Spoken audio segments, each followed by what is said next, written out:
সুপ্রিয় দর্শক মন্ডলী, আসসালামু আলাইকুম। আপনারা দেখছেন একটি পাকিস্তানি ফ্যানের কয়েল বেজেছি আমি। এই ফ্যানটি এখন বার্নিশ করা হচ্ছে। ভিডিও ছাড়ছি, এবার দেখুন কয়েলটি বার্নিশ করছি। এটা হচ্ছে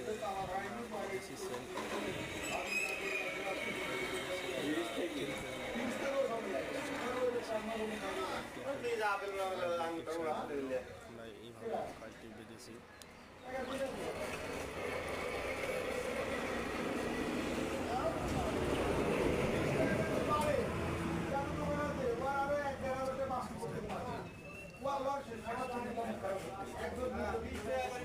আমার পরবর্তী ভিডিও